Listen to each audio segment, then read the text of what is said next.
What do we want to talk about? Let's talk about This is how these performers. Jerry Jones. How do you guys feel about him? Oh. I'll let y'all run on this one for a while. Oh. I'm just gonna step. Like, how do you feel Hey, about shake him? my hand. I forgot about that. Okay. How you feel about him? You know, okay, let's rewind time. So, my guys, you know, what was the following week? He took a knee in front of everybody. Everybody witnessed that, correct? Here's once again, it's similar to the Ray Lewis thing that I spoke about in the earlier podcast. NFL players did not kneel because of why Kaepernick kneeled. Mm-hmm. The only reason NFL players and owners were kneeling was because Trump came for the NFL. It has nothing to do about the injustices and all that stuff. And I think that one's interesting because, yes, he did kneel. That is correct. That's a true statement. He was just showing solidarity with his players. But he also, like Emmitt's saying, he also kneeled for a different reason. Totally different reason. It's not about... He did it for himself, I believe. Yeah, he came for the owners. Very well Trump came for the owners and the league, so they took a stand. But I don't understand is you take a kneel, and then all of a sudden, if your players take a kneel, that's just like the following week, if they take a kneel and disrespect the flag, they're not playing. So I think he's talking about the timing of the kneel, and I say that to say there's some players that don't even come. Some teams that don't even come out. Right, and that is disrespect. And did you hear about Villanueva? How he had to come out and apologize for him coming out of the locker room to stand and hold his heart for the national anthem and then go back. Yeah, he said. This is not a direct quote by any means, but he said something along the lines of, "I'm sorry. I've made a fool out of Coach Mike Tomlin. I've made a fool out of my team. I've made a fool out of my organization. I'm sorry." What? No, you didn't. You did the right thing. I mean, your whole team's in the locker room. Your whole team's in the locker room. I just feel I don't get it. Like, with this whole kneeling thing, the NFL has made this such a circus. Like, Kaepernick kneeled. We understood why. Some people took everyone knew why Kaepernick kneeled. For one, kneeling isn't disrespectful. It's actually showing a sign of respect. Because at first he was sitting down. Right. He moved to kneeling. Kneeling in cultures means it's a sign of respect. Let's make that very clear. Like you're saying, injured player on the field. What do all the players do? Kneel. It's a sign of respect. First thing they do. So this disrespect thing can go out the window. There's completely out the window. There's some depictions of a silhouette of a soldier standing or by a cross of a fallen comrade. And what does he do? Kneeling. Kneeling is a sign of respect. It's again, but also it could be not what you say, but how you say it. And maybe in the sense of what he was saying, some people could depict it as being disrespectful. So again, it's just perceptive. How do you look at it? It's very. I understand. He was at the same time. Kaepernick was using his platform for people who don't have one. Right. I mean, there's people in my city, Memphis, and the hood who go through this stuff every day who we would not hear about.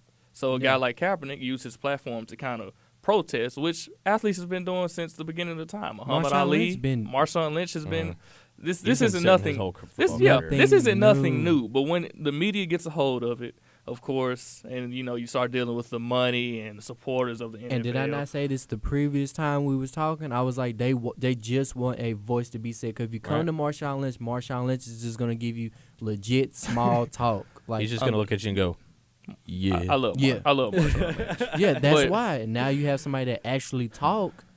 They're going to talk. But with the whole Jerry Jones thing, the whole Ray Lewis, because Ray Lewis said he wouldn't. I lost a whole bunch of respect for Ray Lewis. He was on both knees. He was on Undisputed with Shannon Sharpe, and he told Shannon that he would never disrespect the flag by kneeling.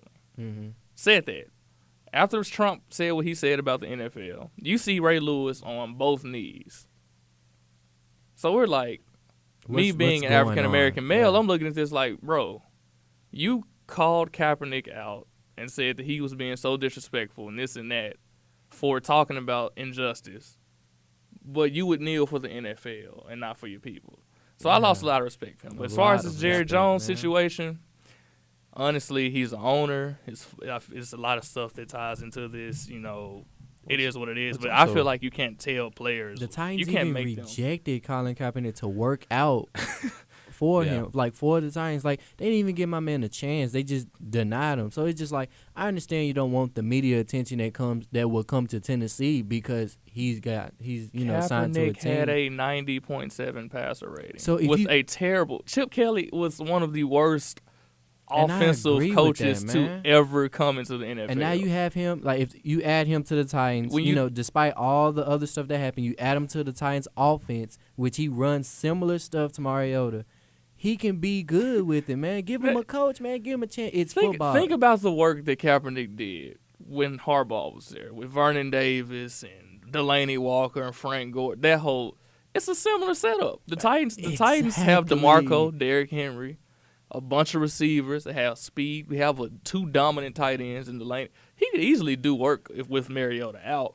So it's just a matter of people just, It's just a matter of if you want to win, you have to do whatever it takes to win. Teams are more concerned with the backlash than they are winning. That's just the reality. So I want to touch on two things. If you win a Super Bowl, that shouldn't even matter, dude. Give Aaron the floor. I'm sorry. No, I'm glad you guys are running with this. I'm really glad. I apologize. No, you're perfectly fine. You're perfectly fine. I do want to touch on two things. Mm-hmm. One, about the Jerry Jones thing. I want to throw my 2 cents in there. Mm-hmm. So if we all remember 4th of July or Veterans Day, not 4th of July. Football wasn't around. Veterans Day came around, and he quoted, or he didn't quote, but his quote was to a reporter, if anybody takes it, this was in the heat of Kaepernick, right when it was starting to all go down. If anybody is kneeling during national anthem or anything like that, staff, football player, or coach, you will not play the game, and you will be immediately let go from the team. Okay. You just need to so the whole team. then let's go down the road and go down the road. Now you have him taking a knee, but I believe that was prior to the national anthem, and then they all stood up for the national anthem. Was it? Yeah, it was. So, in a sense, he made sure that they stood up, like he said, stood up for the national anthem, but he also took a knee in spite of President Trump. So it's like, why take a knee, though? Yeah. At that point, it's like what's your point? What's your purpose? He's kind of wanting the best of both worlds. You can't. You can't. I know that's really tough. Yeah, that's really tough. Especially with how the media is taking everything and running with it like a scalded dog. Exactly. It's absolutely crazy. Now, let's go to Kaepernick. Because we only have about 14 minutes left. It's all good. So let's go to Kaepernick. Just got predictions up This next. is why I think he didn't get picked up by the Titans. I think his budget's too big. I thought about that too. I think his budget's too big. Do you think he would take a pay cut at this point? I don't think so. You don't think so? I believe he will because he I said think he he just wanna play believes, football. and I believe he's a starting quarterback. He is a starting quarterback, and he deserves to get paid like one. And I don't think he would take a salary cut to play behind Marcus Mariota. I wouldn't. I don't think he would, and so that's why I think we signed Brandon Whedon. Because it was cheap. He'll take whatever you give him at this cheap. point. He's happy to put on a uniform and sit on the bench at this point. And seriously, he is. He's happy to get a 6-figure paycheck, sit on the bench, and practice for 4 or 5 hours a day. About? I'm just on the That team. is a good point. I'm just happy to be here. Because Kaepernick did work out for Seattle a while, like before the season, but they never signed him. And I think that could have been a part of the reason. Money. It's like, who's going to pay you this kind of money to be behind? Because we still got to pay Mariota, don't we? Yeah. So I think he's getting close to his extent. Like he's going to have to get paid soon. Yeah. So a big boy contract. I can understand the. I can agree with that. That's the difference with now, the Titans. The contract. You see what I mean? I can agree with that. But like he's probably wanting starting pay. I wish they would have gave us more information about it. At least let the guy work out, because it's like at that point you don't even know if out. he's willing to. It was like my problem was no negotiation. And also, in the situation, if Mariota would have broken his leg and been out for the season, then I could have seen a Kaepernick walk in. A hamstring because now is we have short-term. a starting quarterback. Right. Heaven forbid we go an entire season with the quarterback duo of Matt Castle and Brandon Whedon. Oh, I wouldn't watch a game. Heaven forbid. I wouldn't watch a That game. sent Oh chills my through gosh. my body, I would- man. But if Yeah. Mariota was out for the season, then Titans could think, okay, we have a good team. We We got to assembled this team around Mariota. Mhm. Kaepernick is basically a another Mariota. Right. So why not just give him a 1-year deal worth a little bit of money? That's like Seattle. They have Russell Wilson, but they have a black backup similar to him, so they run the same type of offense. Yeah. So I think the situation has a lot Yeah, to do with it. definitely, They know definitely. Mariota's going to come back. He's going to come back firing. So they don't need to sign yeah. somebody as a backup that's not going to play, especially if they're going to put the starting price on him. Whenever Mariota comes back, he's going to have the best game of his season. Let's hope so. I'm Let's pretty hope sure. so. But what we do know is he's not going to play against the Colts.